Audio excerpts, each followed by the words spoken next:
don't we start with you? I mean, when you thought of that, what was it that kind of came to mind initially? What was it that kind of hit you? Like, as men, this is something we all start. Why don't you start us off? Man, I think the two extremes of that.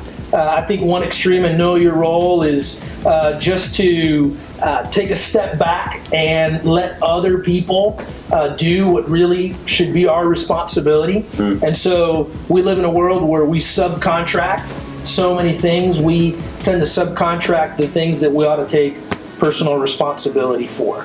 And so a lot of guys, where they should be playing an active role in something, play a passive role. And then I think the other extreme, it's kind of like this all or nothing deal. I'm either going to be the lead guy, I'm either going to run the ball, or I'm going to be the leadoff batter. And if I'm not, then I don't want to participate. And I think that there are times as men where we need to take the lead. Yeah. And people are looking to our leadership, and we need to lead them. And there are other times where we need to follow. I think especially for students and for, especially now my age of seeing guys that are young dads and young husbands, it's like we're understanding, okay, I'm gonna be a good husband, and I'm gonna be a good dad, and I'm gonna be a good employee. But I think in all the midst of that, we miss the fact that there's a calling for us to be the shepherds of our family, and that spiritually we're not leading our families at all. We're just like Roland was talking about. We're just shoving it off to somebody else. We're expecting the church to do the spiritual aspect of our families, and we're missing our role as men, as our responsibility to be the shepherds of our family. Knowing your role, I mean, that lands in the sports world big time. Yeah, there's so many parallels that you can bring knowing your role in playing sports. For me, when I became a captain, I got nominated as a captain by my teammates. It was a great honor. But the reason why I got nominated is because, first of all, I had to be mentored. And so I looked up, there were guys that I looked up to when I first came in as a young player that I'm like, man, that guy is doing it the right way.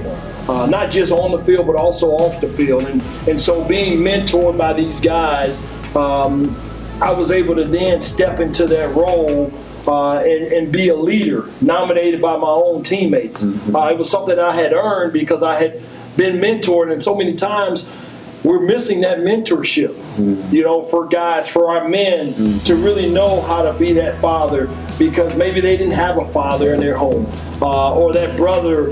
And so for me, to be able to for guys to be mentored first. Like Roland talked a little bit about, to know the role, to say, hey, I may not be able to run the ball. Everybody can't run the ball, but I may be that guy in the background. That may not be a bad thing, because you may need to first step in the background before God maybe wants to promote you in the front.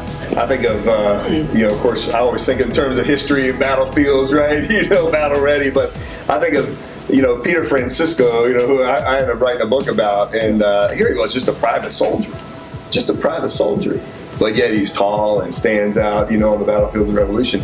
But had he not known his role, had he wanted to undermine in the team, you were talking about that, on the football field, it's or what was it, NASCAR, you were saying in NASCAR, it's a symphony almost, just watching. It's not just the one driver, although that's the camera's on the one driver, right? Yeah.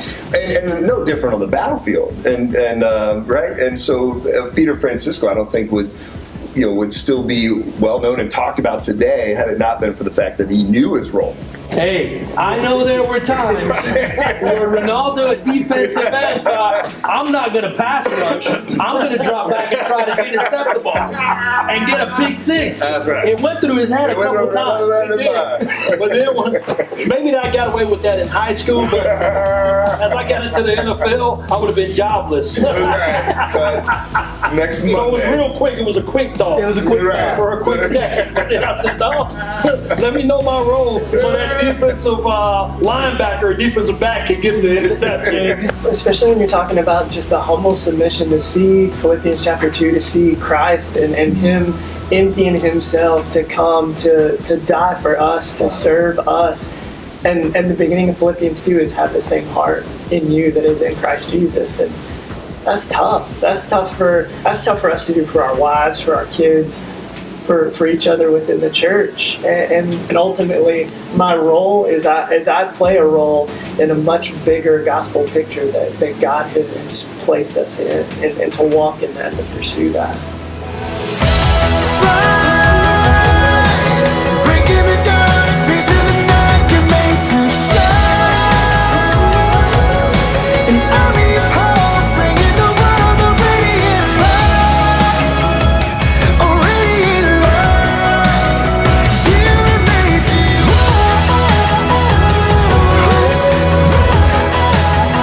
You were made to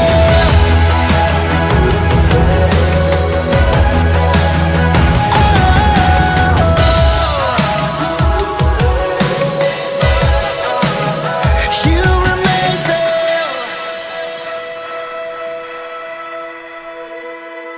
I think we got to realize this is why we leave it up to the pros. Oh yeah.